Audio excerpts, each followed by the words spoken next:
A veces cuando llega la noche y me dejo llevar por la nostalgia, pensando, pensando el hecho de que el monstruo que estaba debajo de mi cama cuando era pequeña no era así, no era así, tan espantoso, no era tan espantoso como los sueños rotos que se esconden debajo de la almohada. Y solo pensar en él, sí, en el superhéroe, mi papá, mi papá con su voz grave que me tranquilizaba contándome una fábula que envolvía y cerraba bajo llave todos mis miedos, que ni siquiera la lamparita de mi mesa de noche tenía la necesidad de permanecer encendida. Y de vez en cuando el monstruo vuelve a aparecer debajo de la cama o detrás de la puerta del closet, o simplemente los sueños rotos debajo de mi almohada comienzan a ser muy pesados, lo recuerdo y su voz sonaba más o menos de esta manera. Hansel and Gretel. Near a great forest there lived a poor woodcutter and his wife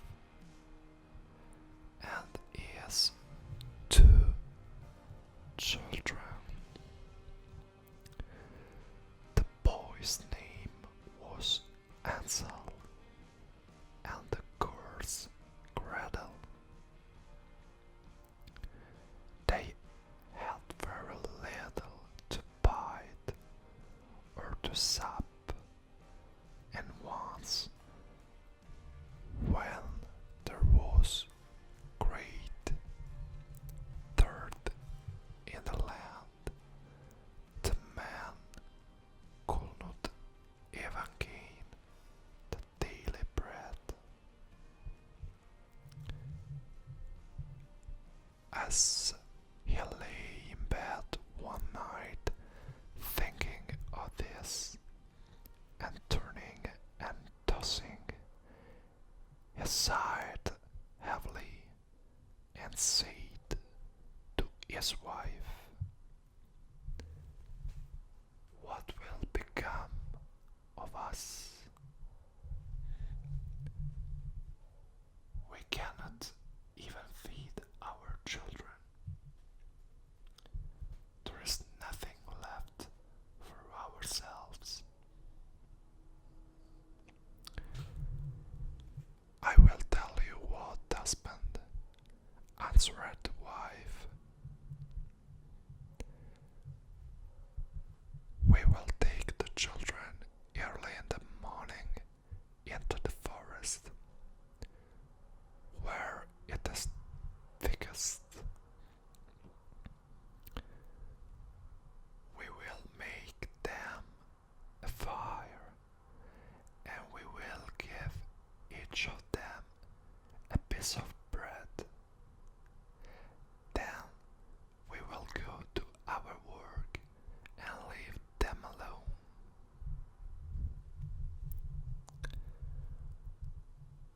They will never find a way home again, and we shall be quit of them.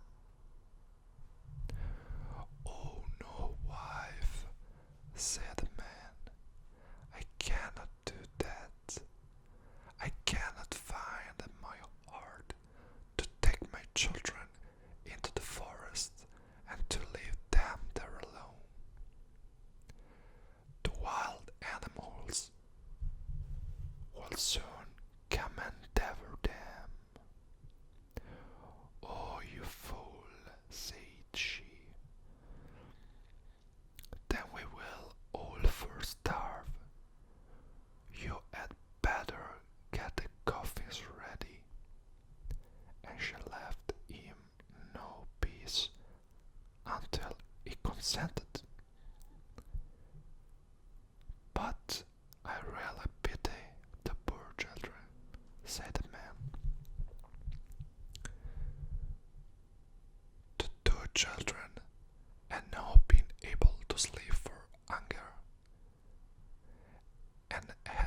as full as it would hold.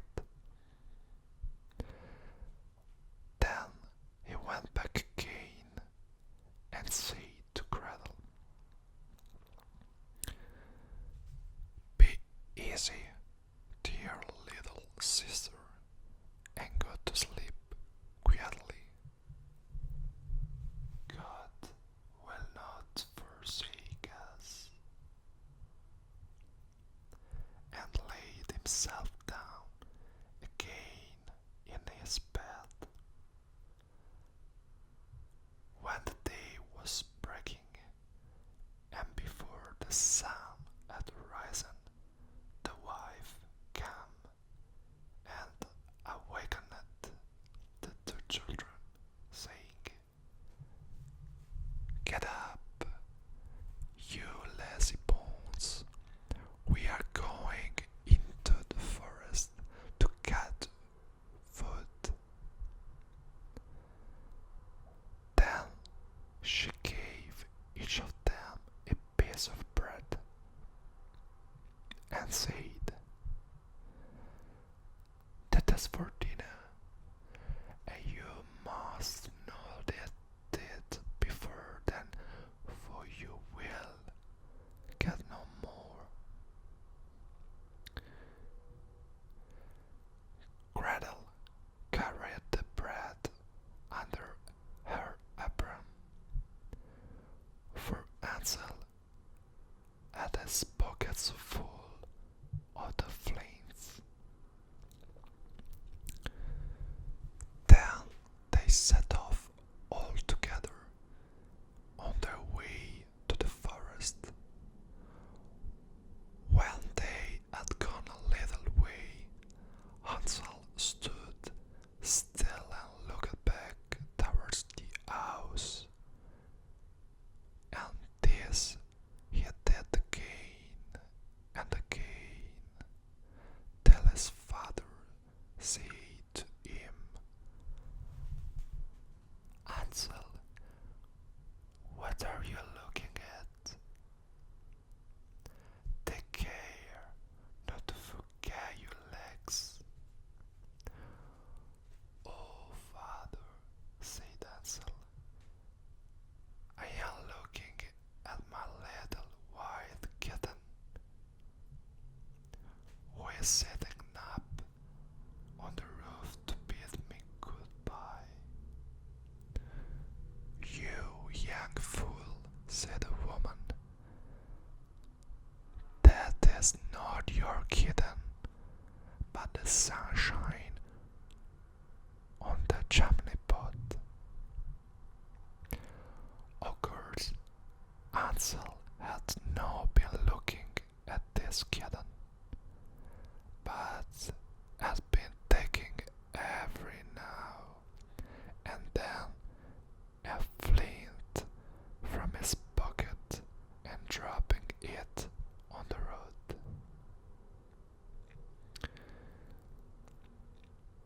When they reached the middle of the forest, the father told the children to collect wood to make a fire to keep them warm. And Hansel and Gretel gathered brushwood and hoe for a little mountain, and it was set on fire. And when the flame was burning quite high, the wife said, "Now lie down by the fire and rest yourselves, you children, and we will go and get food. And when we are ready, we will come and fetch you." So Hansel and Gretel sat by the fire, and at noon they each ate their pieces of bread. They thought their father seemed to hear the strokes of the axe, but really it was only a dry branch hanging to a watery tree that the wind moved to and fro. So when they had stayed there a long time, their eyelids closed with weariness, and they fell fast asleep. When at last they woke, it was night, and Gretel began to cry and said, "How shall we ever get out of this wood?" But Hansel comforted her, saying, "Wait a little while longer until the moon rises, and then we can easily find the way home."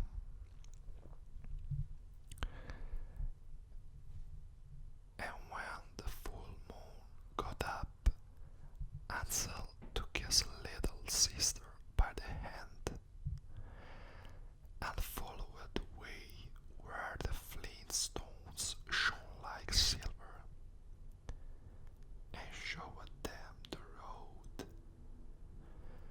They walked on the wall night through, and at the break of day they came to their father's house.